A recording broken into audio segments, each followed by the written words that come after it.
Hello, welcome to Flute Center, our New York location. Today we have a very exciting event. We have a masterclass and recital presented by someone I studied with in undergrad, Dr. Alexis Still.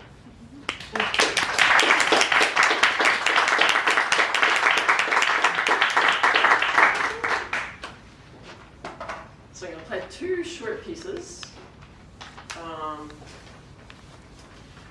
I had the great pleasure of meeting Chen Yi quite a few years ago.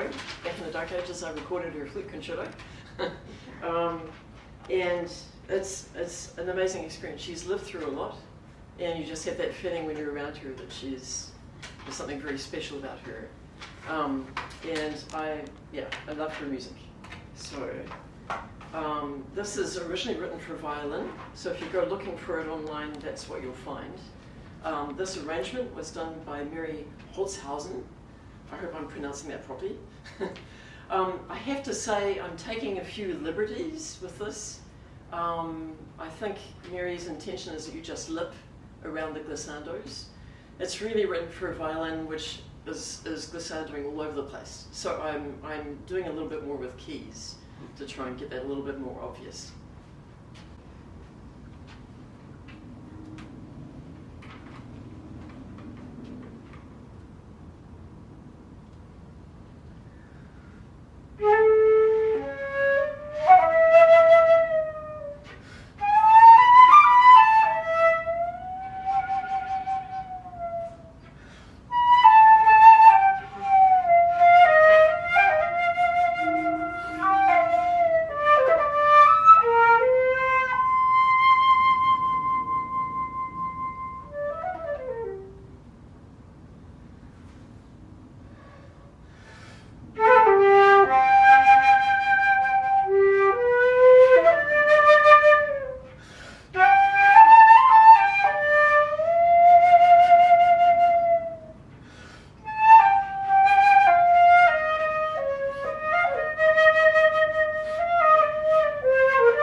So the second piece, Danza de la Mariposa by Valerie Coleman, is about butterflies.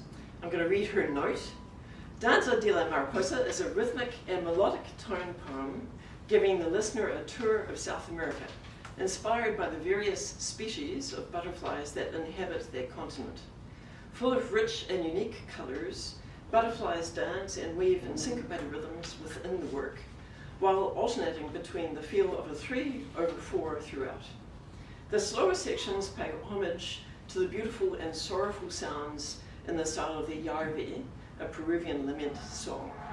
The melodies and rhythm eventually begin to evolve into the spirit and syncopation of Argentinian concert tango, and the end returns to the feel of the Yaravi. So this piece, I think what's really wonderful about this is that she's pretty specific, but when I hear this, it's always different, right? Anybody who plays this piece has got its own life, and it's equally marvelous. So I hope you enjoy this.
It's really important.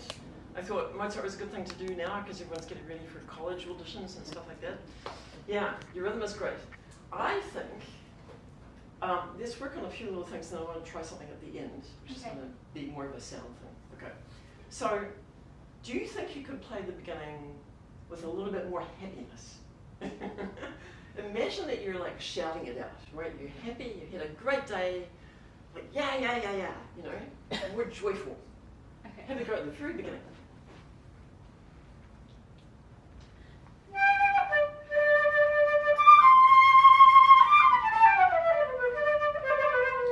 I like that better already. Okay, so the dangerous thing is not to play loud on this long C here. Yeah, nobody likes that. Everyone's sort of fussy about that. And the reason is it's on the second beat, right? If it was on the downbeat, that would be entirely different. Because it's on the second beat, we sort of consider that beat not so important in Mozart. Because it's a long note, it's really easy to play loud. Yeah, but that was fantastic, and this was really fantastic here. Really great. Do you want to do it again and just see if you can like hold back a little bit on that C?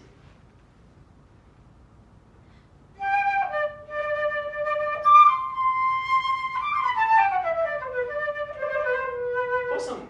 Okay, now, pencil. Show me what you're trying to do with phrasing. Like, are you getting louder here or getting softer? And what's happening with these Ds here?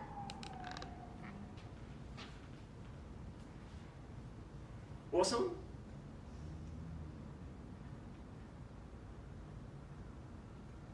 There's lots of different ways of doing this, right? Yeah. We're talking about that first trill, she's thinking about it. Because you can go da, da, da, ba, right? Or you go ba, da, da, da. Bit more elegant. Yeah, lots of choices. Here, I would definitely want a crescendo, right? Because that's the end of this chunk. Yeah. Yeah. You're not sure about this one, right? Yeah, not sure. Let's try this, right? We're doing it on pencil, Okay. so you can go home and get rid of that crazy woman's quirks. Yeah, let's try the opening phrase one more time.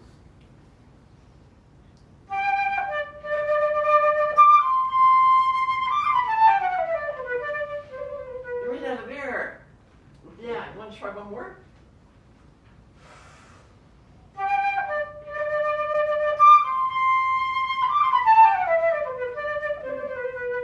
That's better, yeah, okay. So it's a bit of a yucky register shift, isn't it? It's sort of easier to play louder up here than down here. Can you play me your run once, completely legato, right? So actually we have to do every group of four, right?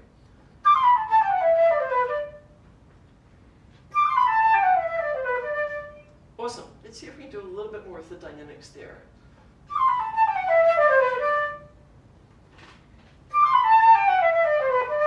Nice. Great sound. Okay, let's do it all timed now.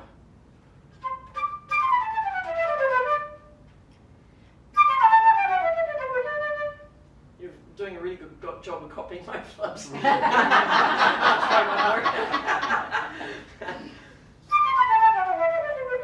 Great. And you remember the dynamics you had before? Can you get the dynamics back? I like that better. Okay, so that's something to practice actually. You could get even better at that. I think taking out the slurs is really helpful because the slurs sometimes get a little bit more air and then it starts sounding a little uneven. Yeah, you've shown that you can do this really well. Yeah, okay, so this with a bit more shape sounds a bit more confident and bold. Yeah, so the allegro maestoso part, I think needs to sound a little bit like you're having fun and you're here and you mean business, right? Yeah, okay. That little D there, I don't hear very well. Talking about the first 16th D. Are you doing a ta-ta-ta? Yeah. Do you want to try once doing a ta-ka-ta and see if that works better? Yeah, it is better, isn't it? I think you could use whatever tone is going to work. The thing is, if that gets too short, we just don't hear it, right? In real life, it's really good if it can line up nicely because there might be a violinist playing 16ths, and they should match up. But for an audition, we just want to make sure you actually hear it. Yeah. Okay. Let's do a trill. Some of your trills weren't terrific, and I mean just like a bit of coordination stuff, right? Yeah. Should we do this one? Okay. So play from down here, and I want you to think about making sure the end of this trill doesn't happen too soon.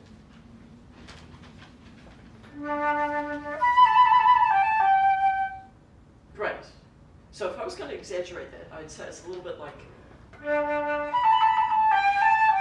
it seems like the end of the trill is a little bit deliberate and weird, right? So let's take the wiggles out. Can you just think about dynamics this time? And I'm going to suggest a little tiny bit of a forte piano crescendo. Right, so you start this kind of loud and you back off a little bit so there's room to do a big crescendo. So that's going to sound like...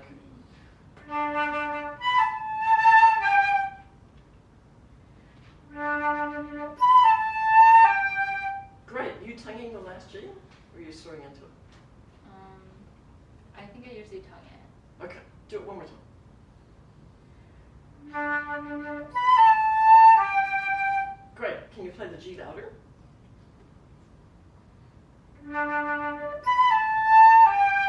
Yeah. Just that little bit is really effective, right? That sounds like she really means it, right? It's better. Yeah. I don't think you can overdo volume that much in this because it's a concerto, right? And you're going to play something else for your auditions with this, and that would be the piece where you do more finesse and be a bit more elegant maybe. But this should sound like you are going to lead everybody. Yeah, okay. So now we're going to add the trill. Actually, no, we're going to add the trill at the end, right? So.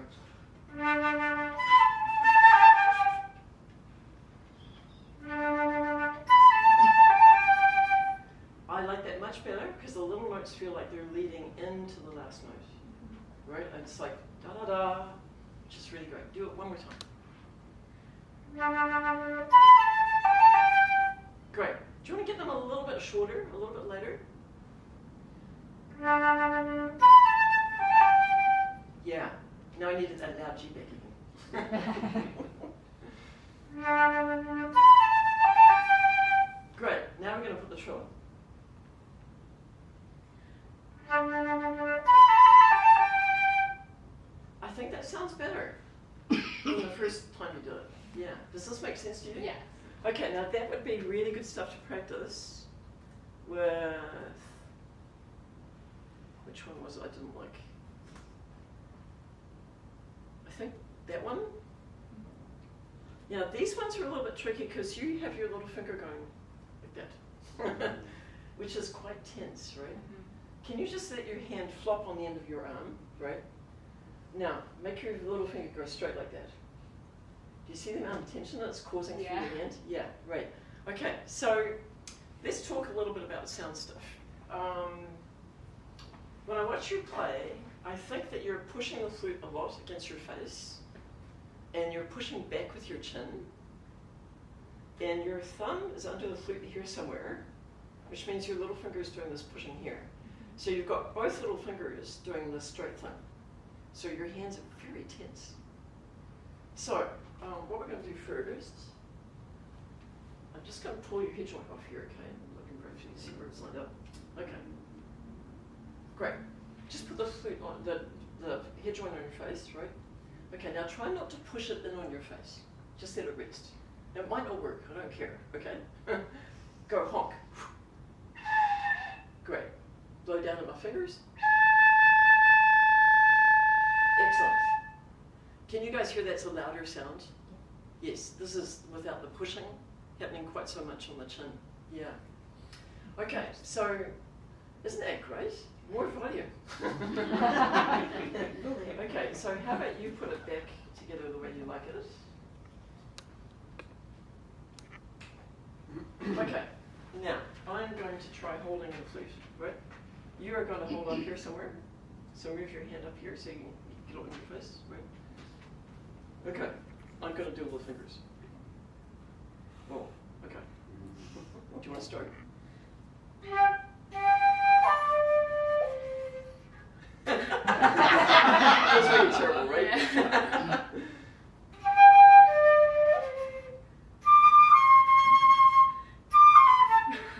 Just very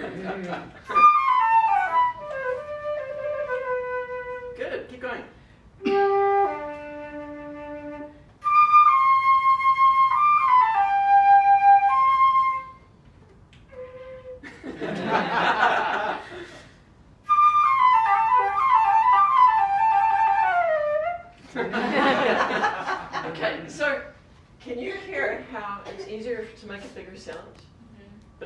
terrible on your face, doesn't it? Yeah. Okay, so you are so used to having it really tight on your face that to not have it there feels very strange. And it would get a lot better with you just trying to do this, because you learn how to use your mouth a little bit more. At the moment, it's kind of like you're bringing the flute on your face, like I'm trying to take a photo with my phone, and I hold my phone really close instead of using the zoom ins, you know? So the trick is how to hold your flute like that. And I think while you're here at the Flute Center, you should maybe pick up some thumb ports. They're like $20 each, and they're indestructible, and I'm sure they'll take one back if you don't like it. Yeah. And try putting try putting that here somewhere, right? So your thumb has a bit of a shelf to hold the flute up. Then hopefully you can get your little finger a little less involved in pushing on this key, right? Because really, you should be able to hold the flute without pushing so hard on this. You should be able to hold the flute with just playing C sharp with no fingers, right? That should work. Yeah. So I think. You can watch right now. Woo! Wow. Look at this. Wow. Should we throw it on there and see what happens? There you go. Right. So there are two types of these actually. They have slightly different shapes, and one will work better for you than the other. So we literally just sort of pop it on here somewhere and see if that can make it feel like you can put your thumb further back, right? Yeah. Yeah. Do you want to just try playing a few notes?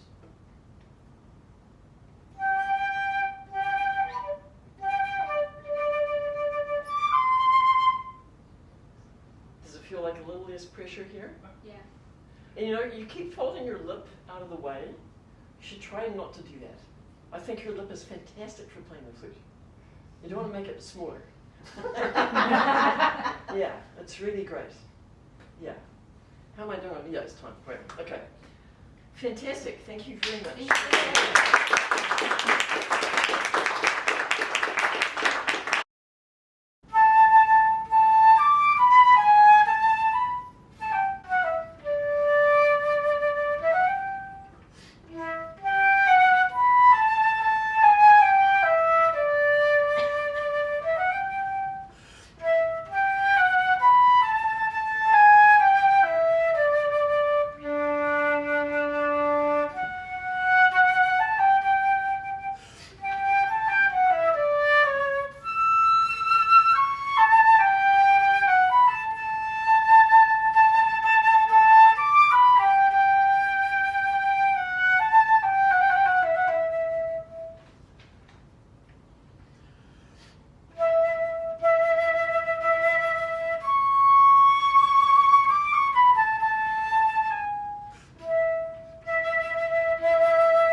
I think the thing I like to talk about is vibrato, actually.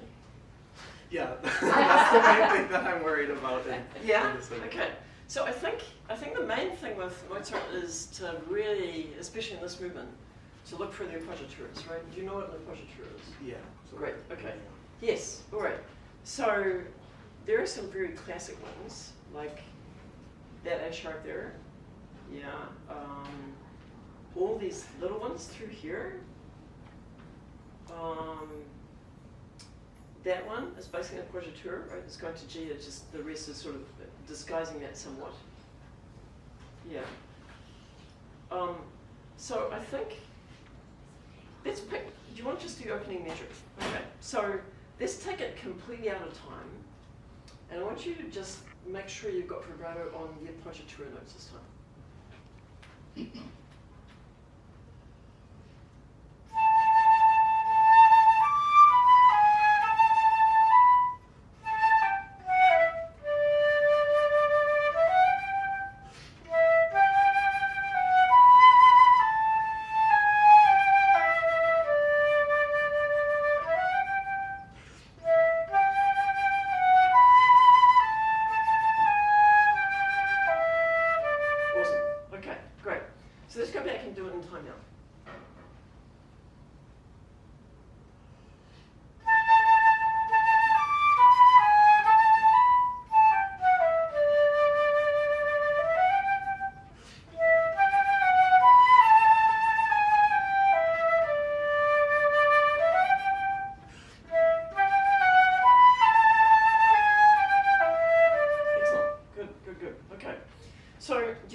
Overall, like too much, or not enough, or? I think my worry is that I would love a steady vibrato throughout the whole phrase, but I don't want it to feel repetitive or samey, like not intentional. Yeah. Yeah. Do you ever practice it without any?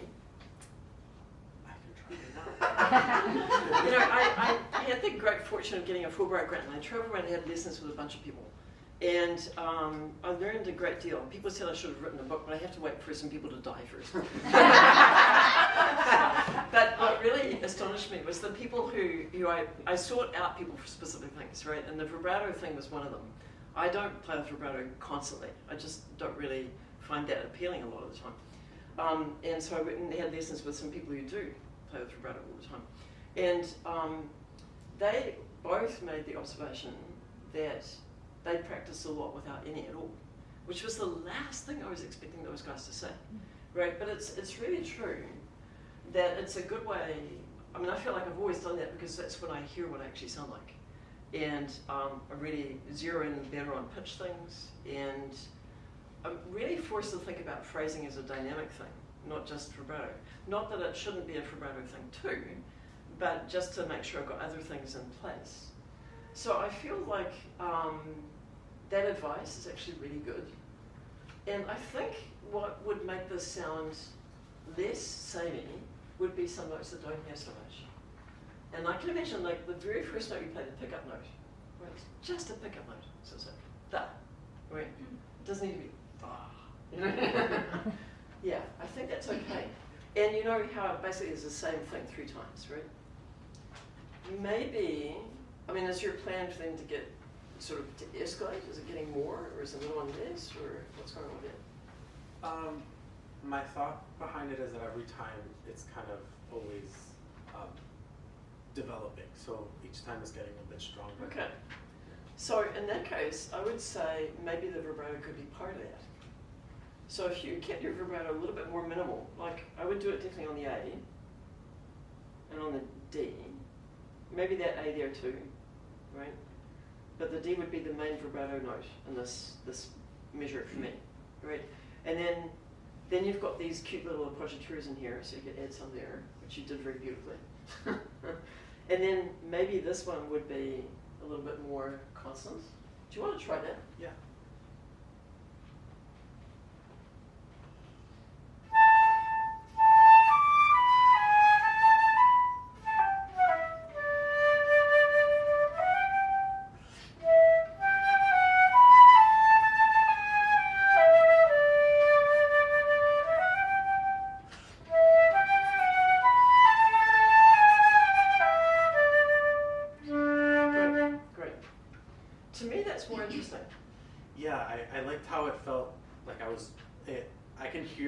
Direction of where I was going a lot better. Yeah, I think that's better. Okay, just so you know, you put quite a lot of vibrato on that E there, And I think one of the upper notes here, which struck me as a little bit odd, maybe it was a D. So I think for a flute player, it's very easy to put the vibrato on the next note. I think that's because we're thinking about a note and we're trying to make the sound a little bit denser or a little bit darker or something like that. And that's exactly when the vibrato doesn't feel very good. So it's easier to throw it onto the next note where you sort of relax a little bit. But musically speaking, that's something that other people just do not understand, right? So your average string player is going to want to do all this on the note that they see as the crunchy one, right? The interesting one. So it takes quite a lot of effort to put it in the right place and not let the sneaky things happen. But I think that you could really, like, I thought that was so much better. I think if you just went at this whole thing, just trying to be very mindful about where you're doing it. And I would really honestly practice it with none. It's really interesting what that tells you. And it will give you the knowledge of understanding where it just wants to pop in on its own accord, automatic. Yeah. Okay, so other things. I kind of feel like there are some interesting, like that interval there is really beautiful. You did that really nicely. I feel like that sort of is led up to by these ones. And I didn't really hear that reflected so much in the dynamics. Yeah. So maybe I'm just on a dynamic binge today, but I feel like you could do more, right? And this thing that happens twice, is that kind of meant to be the same here? I think it should grow, especially since. Yeah, I think especially when I bring that out, yeah. right? So this should probably be more than the first time. Maybe, yeah. Okay, so I'm worried that we've got 2 excerpts to get through, so maybe we should flip on to the other thing. Okay. Yeah, is that good? Yep. Yeah, I'm sure everyone wants to hear this.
Tough one to do in front of a crowd, isn't it? Yeah, okay, really, really good job. So working backwards, I don't think you should breathe after that D sharp down there, because that's when the second flute's dropped out, right? So maybe after the G sharp or something like that. And don't be apologetic about it, because people listening to this part of it and assessing you know that there's another flute there, right? but you want the end to be so beautiful, and you want to linger so long on that B. And this is kind of a typo, right? You know that this is like, it's not colored in, right? So you've got 1, 2, 3 B's there. Yeah. Really long B, yeah. Okay, and I thought this was all good. You could maybe be a little bit more mechanical from here, like in terms of tempo, just really strict. And I think you could be a little stricter through here too, just because the whole orchestra's playing, right? So you did a nice tempo shift back a little bit. It always feels like it drags right here, and you did that. That was great. I could use more pushing forward right there, which is really hard to do. You had no vibrato on that note. Ah! So that's a question I have about this excerpt. I feel like every time I play it, some days I can get the phrase in one breath. Right. I feel like I have trouble getting a consistency as far as breathing. Right. Like this time I breathe in places that I don't usually, and I run out of air, and I don't know. I think this has a lot to do with your attention level, right? Because I'll bet you don't play like this when you're at home, right? And you're a little bit like, yeah, so I'm sure that you haven't got quite as much air going in. And I know this for myself, like you get a little worried, and this is our fight or flight sort of mechanism, right? And it does really change what's going on inside. So you need to maybe think about being really consistent about a thought. Don Green has like these little postcards, and you stick something on them that makes you think about happy things or whatever you want to associate with this. But you do it religiously. Like every time you play this, you go through that mental thought process, and that's meant to sort of take you back into how you normally are with it, rather than panicking, right? Yeah. Okay, so I'm right down to the wire of time here. The opening phrase, I can do this one breath. So if I can, you most certainly can. Right? The difference in chest size here. I mean, it's really true. Some of my students cannot, right? And it's ridiculous for them to even try, because it's going to sound awful, right? And it's got to sound gorgeous. It's got to be musical and really involving and evocative, So the breathing is the last little thing, right? I think we get really hung up on it, and that's stupid. Because it's not about where did you breathe. It's like, is it beautiful music or not? And, I think I like to make the analogy, if I was going to be fussy about where you breathe, that's kind of like saying to a violinist, I didn't like the opening Brahms because you did your bow in the wrong spot. I mean, that's how they bow it is between them and the music, right? How we breathe is between us and the music too. I don't think it's, if you do a good job, no one will notice. Arnold Jacobs' quote, if you're playing really musically, people don't notice where you breathe. Basically, it's true. It's true. Okay, so what I would say about the breathing though is hyperventilate before you start, which is quite hard to do, and then be calm, But if you can, you have much better thinking through the whole thing. It's really interesting, so give it a try.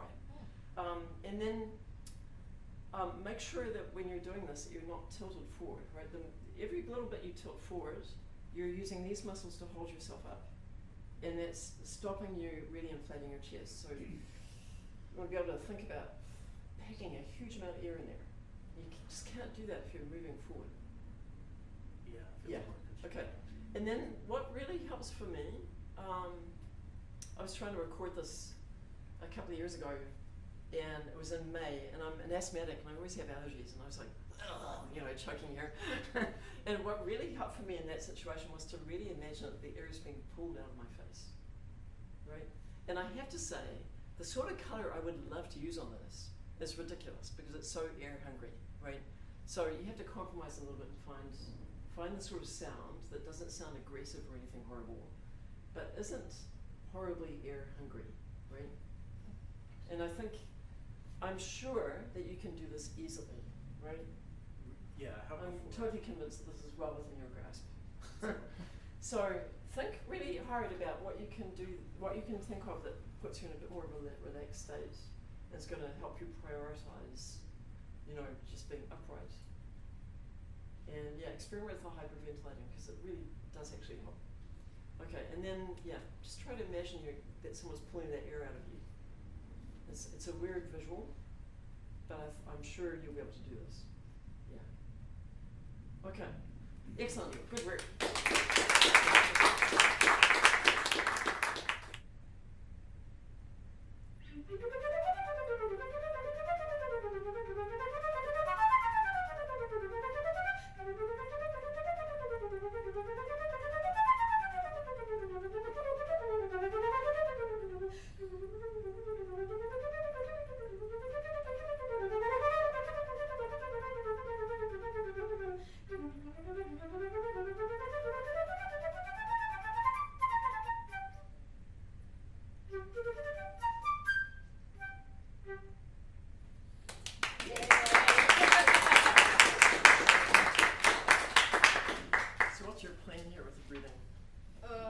I wasn't supposed to mess up here. Okay. Yeah. Mess up.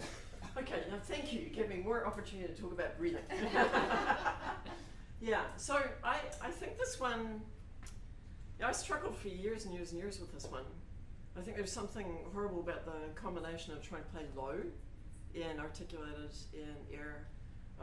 And then I'm not quite sure when I had this sort of epiphany, but it was probably after doing afternoon reform a lot, actually, and realizing I just can't let myself do the sound I want to do there. And of course, in real life, when you play this in an orchestra, it often goes painfully slow, because the cellists think they've got a tune. How dare they? And you know, you have to really send the sound out, right? And you feel like you've got no choice. But the great thing about playing in an orchestra, and this is something I picked up from watching, European orchestras on PBS. There's another flutist sitting right there, and you get them to play some of it, right? And in an orchestra setting, that's awesome. You just don't have to stress about it. Just get them to play a couple of measures. They're happy because they're bored, right? Everyone wins. Yeah. So in an audition, that's not quite so comfortable, right? Yeah. And I think that it really helps to realize that it doesn't really need to be a beautiful sound, right? If you're doing this in an audition, you're probably playing other things that are going to be a showcase for your sound, right? So right here, what we're after is making sure that a note is very audible. So it's not like someone's going to come in and say, well, that third 16th and the third measure, that didn't sound good. It's either, was it there or was it not there, right? So here's my challenge for you. Find me the thinnest, most yucky sound you can make on G. Okay? So we're looking for something like, yeah, something pretty horrible. Yeah, really try to think about squashing it out here so you're air efficient, not using a lot of air, trying to get maximum sound for no air. Awesome, okay. And you're not going to like this suggestion either, but can you pick up the end of the flute just a little bit? Yep. Good. Can you make it a little louder? Good.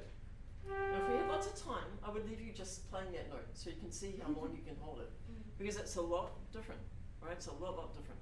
Okay, so what I suggest is when you go home tonight, find that sound, right? You're looking for the most air efficient, ugliest sound ever. One that feels like you can hit it no matter what, right? And you're going to try and play all of these notes out of that same sound, right? So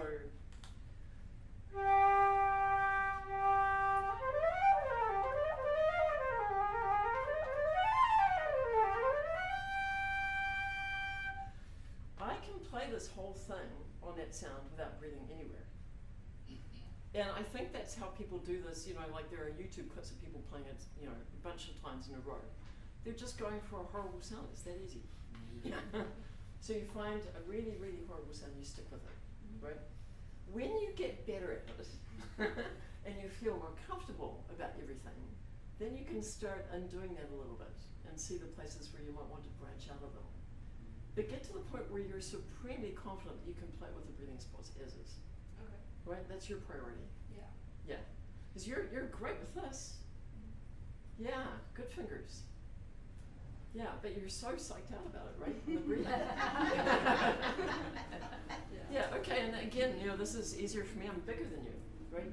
And you're going to run into that all over the place. But I promise you, if you get this right, the breathing places are going to work out just fine.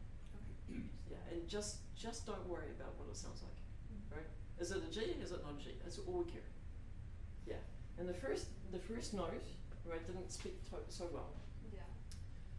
Again, it's just a the, right? It doesn't need to be a big robust D. I think we're very sold on the fact, well, I can play a loud low D. It doesn't need to be. It's just a pickup note, right? So play me just the first couple measures ago, again, right, and just try to make that note less important. Okay.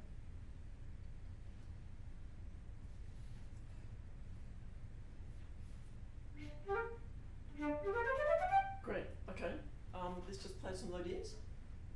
Okay.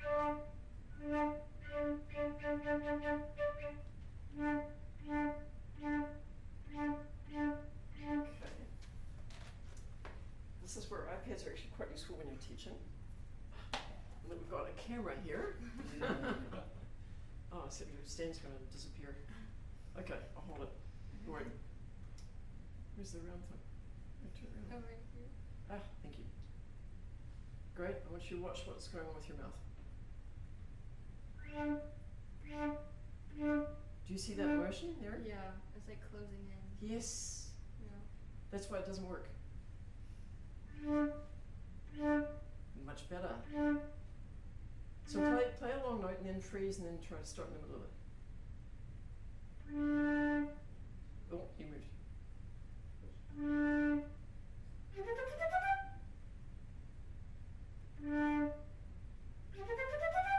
Yeah, you can do this. Yeah. Okay, so it's really you can't get really good at something if you're doing variables all the time, right? So I've been talking, which doesn't help. But right, play a long note, figure out where it is, lock in there, and then try to start. And if you don't cling it, who cares? Yeah.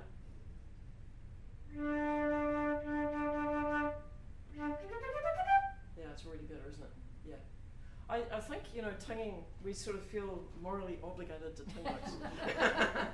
And it's really only meant to make it sound better. If it doesn't, don't do it, So, yeah. But the big thing for you, I think, is not to try so hard on that note. It's just another note, right? Yeah. Don't think about it being, yeah, okay, and the reason I want you to pick up your flute is because it looks to me like your aperture is sort of on this sort of slant, and your flute's down here somewhere. Oh. So when you're talking about soft notes or low notes or anything in the extremities, it's Yeah. not going to work as well. Okay. And I think we all do it, right? It just gets boring holding up a flute. But just like for you, about this much would make a difference. Yes. Okay. Yeah. Awesome. Yeah. Okay. My only little bit of advice about this from a musical point of view, make sure that this bit here sounds really stylish. Often after a breath, after the D, the C comes out too loud, and that just doesn't sound like Mendelssohn. Right? That's the little bit that everyone's going to recognize, those two measures. And they're at the end when you're tired and blah, blah, blah, so just make sure that they're really great. Okay. Yeah, good. Let's do the back. Okay.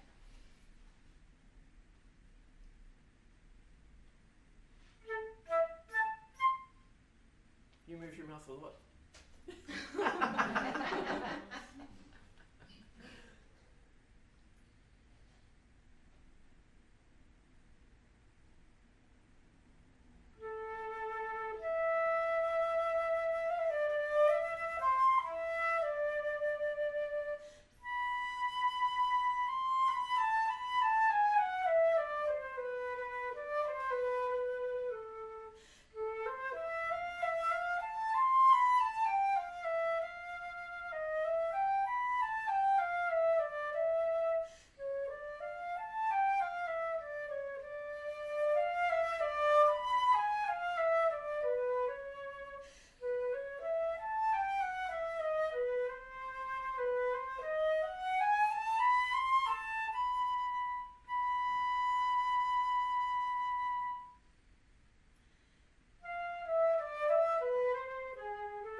shoes. They're really pretty.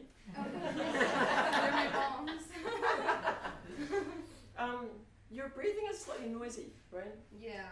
Yeah. Noisy breaths usually are, a head going up thing. I don't notice that so much about you, but I feel like you are a little tense all the way up your front. Okay. Yeah. Standing on tippy toes does that to you. Yeah. Yeah. You should try sometime just getting onto flats and see how that affects Okay. this. Yeah. Yeah. Yeah. I don't think you're doing anything particularly weird right here, which would cause that. Right? Yeah. So, this is beautiful. I love you're very sensitive to the harmony changes. It's beautiful. I feel like someone who's played this is going to say you have too much rubato in it, especially at the beginning. And partly that's because you play with oboe d'amores, right? So there are these poor guys playing oboe d'amore, which is, I guess, kind of like a shrunken English horn. And they're playing low notes, and they're trying to get them to come out exactly the same, and they're trying to be soft, right? So this is nightmare stuff for an oboe player. And they're going, and having a hard time with it. So if you are too loose with the rhythm, that puts them in a really bad situation of not knowing quite where the beat's going to be and trying to play with you. And then they're not going to be quite together, and it's going to be a little bit awkward. Yeah. So I think your job here is to actually play very expressively with a pretty set tempo. Yeah. So you slow down a whole lot in the second measure, which is third measure. Sorry. Yeah. Which is commonly what people do. But if you can think about something like somewhere in here before you start, right? So you've got that in your mind right from the very beginning, and try to be really diligent about making your expression other things, right? Not tempo. Until you get to like this sort of stuff, right? Like taking time into there, a little bit of time there. That's totally good. Personally, I would love to hear you play it a little louder. I think from a practical point of view, you want to shut up when the singer comes in. Singers don't want any competition, right? So where does the singer come in? Right here. Last Yes, yeah. So you've got it marked, you've done all of your homework, yeah? So I should hear an instantaneous drop in volume right there, right? So you go from being soloist to accompanying figure, yeah. And that's really important to convey that you know that. Yeah, and that's what you're prepared for, yeah. Okay. All right, so vibrato, I think it's too much. Okay. Yeah, and I think you could be more mindful about the vibrato just being an expressive thing, right? So the E, the D appoggiatura, that E appoggiatura, oh my gosh, that's like a really important one, right? Yeah. And they happen so often, these beautiful appoggiaturas. Yeah. The pitch between A and E is pretty horrible. You actually did very well. I usually like to suggest that people play the A down a little bit and really think about the E being a center point in pitch. Because if you blow it up, it starts sounding pretty horrible. And it's got to be in tune, right? That's really important with this opening. Yeah. So if you can figure out where your E is and maybe blow the A down just a wee bit, that might be more comfortable. And then the C, you could use a fake, right? The F natural with no thumb is a very easy note to come out. It speaks really beautifully, it's a bit sharper, which is a lot less stress. Yeah. Yeah. Maybe can I try? Yeah.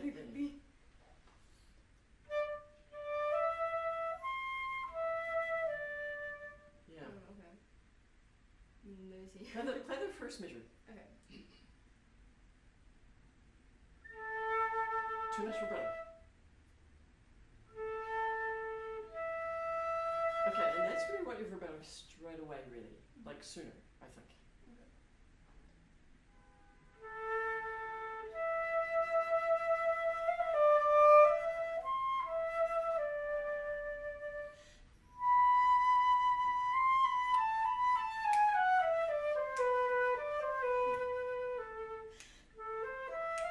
Good. Let's do one of these breathing spots, right? Yeah. Go from there.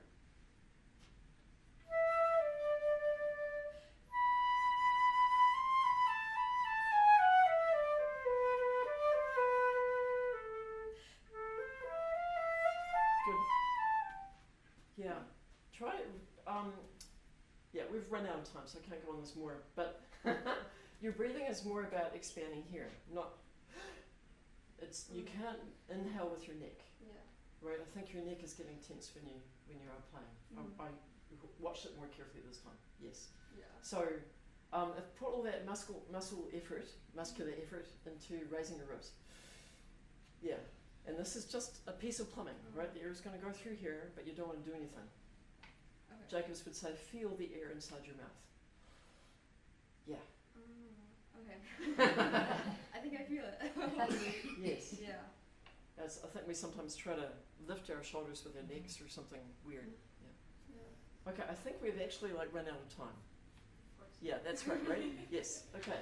Thank you so Okay. much. Good work. Yeah.